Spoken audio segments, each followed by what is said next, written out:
और वहीं शहर हैदराबाद से अहम खबर है, जहां के अहम दवाखानों के डॉक्टर्स भी अब कोरोना से महफूज नहीं रहे हैं। उस्मानिया अस्पताल के अलावा निम्स अस्पताल के कई डॉक्टर्स कोरोना का शिकार हो गए हैं।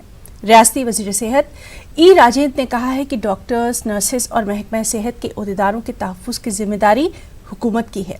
शहर के तमाम अस्पतालों में डॉक्टर्स के लिए PPE किट्स के अलावा मास्क और ग्लव्स भी फराहम किए गए हैं।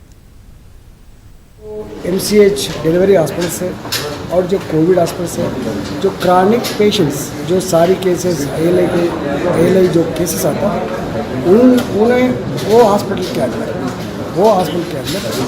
जो शिफ्ट वाइज 7 डेज काम करना, 7 डेज जो क्वारंटाइन में रखना बोलते जो डिवीज़न करके वो एलोकेट किया और उसी हॉस्पिटल में डॉक्टर्स ने और स्टाफ ने पूरी तरह प्रोटेक्शन लेने के लिए हम आदेश दिया। वो पूरा सामान वहाँ पे जो इम्यूनिटी का मास्क है, उनकी किट्स है, जो ग्लव्स है, मास्क से पूरा अरेंज किया। वही हॉस्पिटल में सैनिटाइजर करने के लिए और दूसरा फिंगेशन करने के लिए सारी तरह हमारे पास काम हो रहा है। 24/7 हमारे हेल्थ